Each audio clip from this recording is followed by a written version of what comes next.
For many businesses, a significant expense is personnel costs, including compensation, recruiting, training, and benefits.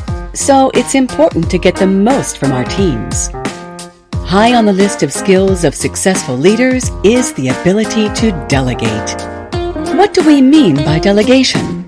Delegation occurs when one team member requires another team member, who's usually a subordinate, to take on one or more of their tasks.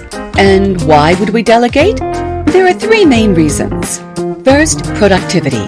The delegating team member is now free to take on other tasks, and presumably these are tasks which add more value to the business. This enables growth and efficiency. Second, skills. Some people are just more skilled at certain tasks than others. Wherever possible, we want tasks allocated to the most skilled people because they'll get the best outcomes. And thirdly, training. One way to learn a new skill is to practice it. Certain tasks can be delegated in order to develop the skills of other team members. But why is delegating difficult? Well, delegating involves risk. Some people won't succeed at the tasks delegated to them. That causes frustration and can waste time. And this encourages the thought that, well, I may as well just do this by myself. It'll be quicker. Here are some best practices in delegation. 1. Explain why the task is important. Delegation is more likely to succeed where people understand and acknowledge the importance of the task.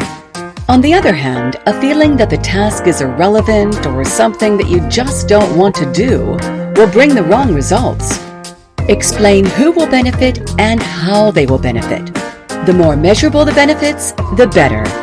2. Play to the team members' strengths.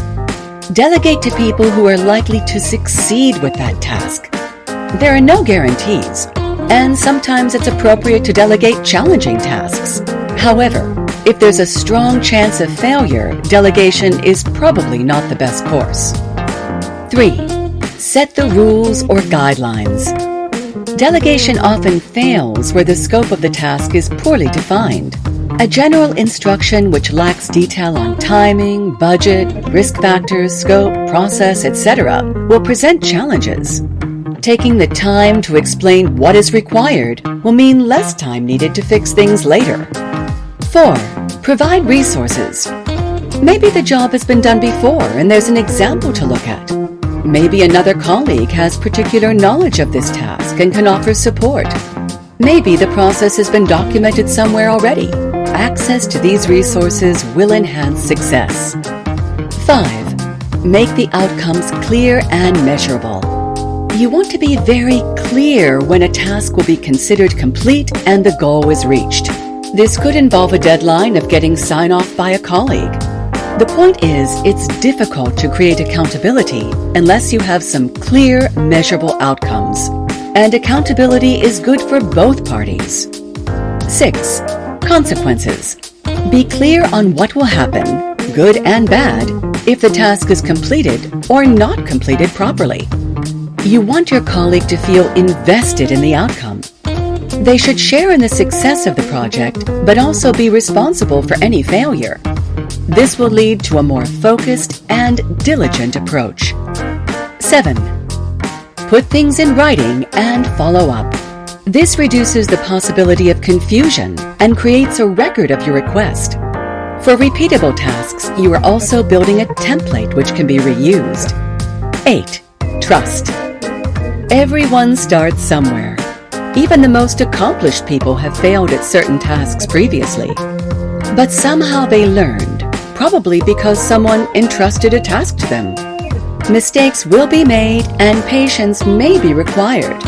A good leader will understand the risk of delegation and manage this carefully. They will also recognize that there is great value in empowering an employee to do something independently. There's no doubt that most managers could delegate a lot more work, which would free them to focus on more productive tasks. That's good for them and the business as a whole. It's also good for the accountants, who like to see more profitable clients. Until next time, see ya!